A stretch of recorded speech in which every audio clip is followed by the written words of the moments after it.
सो कल अक्षय तृतीया है और अक्षय तृतीया के दिन बहुत ही रेयर अलाइनमेंट बना होता है कि सूर्य उच्च का होता है और चंद्रमा भी अपनी उच्च राशि में होता है। लेकिन इस बार रविवार को अक्षय तृतीया पड़ रही है और रविवार का जो डे लॉर्ड है, जो स्वामी है, वो भी सूर्य है, वो भी उच्च की स्थिति में है। यानी एक इनिशिएशन की एनर्जी है, क्योंकि मेष राशि के अंदर एक इनिशिएशन की ऊर्जा है और सूर्य हमारी क्रिया शक्ति और कार्य शक्ति को रिप्रेजेंट करता है। चंद्रमा हमारी मानसिक स्थिति को और साइकोलॉजी को और मैनिफेस्टेशन को दिखाता है, वो भी उच्च स्थिति में होगा।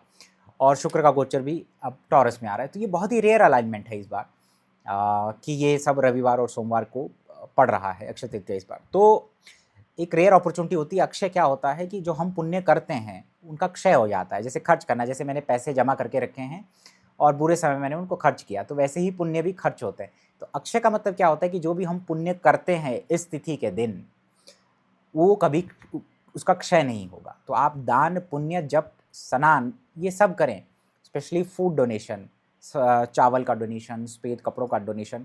और चंद्रमा को जब टॉरस में आता है तो माँ अन्नपूर्णा का कॉम्बिनेशन कहा गया है, माँ अन्नपूर्णा की तरह। तो ऑब्वियसली फूड डोनेशन तो बनता ही है। और चंद्रमा और शुक्र घर की स्त्रियों को रिप्रेजेंट करते हैं, जिनको गृहिणी कहा जाता है। तो उनके हाथ से अगर आप पका हुए भोजन को डोनेट करते हैं तो ये एक ऐसा पुण्य होगा जो कभी क्षय नहीं होगा। दूसरा, चंद्रमा जो हमारी मैनिफेस्टेशन पावर को रिप्रेजेंट करता है, हमारी साइकोलॉजी, हमारी सोचने समझने की क्षमता को गवर्न करता है, वो उच्च का है।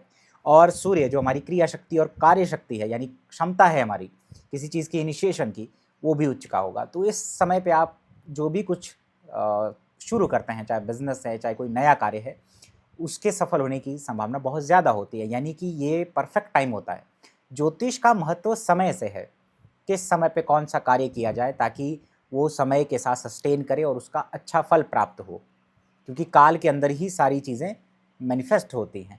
तो क्योंकि अच्छे समय पे किया गया कार्य अच्छे रिजल्ट देता है, इसीलिए हमारे ऋषि मुनियों ने ये सारे जो अक्षय तृतीया है या रवि पुष्य योग है, स्वार सिद्धि योग है, इन सब चीज़ों का जिक्र किया है कि हम किसी भी कार्य की शुरुआत एक अच्छे समय पे कर सकें। तो कुछ भी आप अच्छा करना चाहें, स्पेशली कोई इन्वेस्टमेंट हो पैसों से रिलेटेड, कहीं पर कोई किसी का बिजनेस स्टार्ट करना हो, कोई चीज़ खरीदनी हो, है ना, जो आपके फ्यूचर के लिए अच्छा हो, तो आप वो कर सकते हैं इस दिन। और ये बहुत रेयर अलाइनमेंट है जो कि ब्रह्मांड में बना हुआ है। सूर्य और चंद्रमा जो हमारी आप देखते होंगे कि माता और पिता भी कहे गए हैं और जगत के माता और पिता भी हैं। तो ऑब्वियसली इस एनर्जी को आप यूटिलाइज़ करें, कॉन्शियसली करें। जैसा कि मैंने कहा कि ज्योतिष समय का खेल है कि कौन सा कार्य कब करना चाहिए, और ताकि वो हमें अच्छे रिजल्ट दे। तो अक्षय तृतीया के दिन आप इसको यूटिलाइज़ करें और ये सारे कार्य आप कर सकते हैं।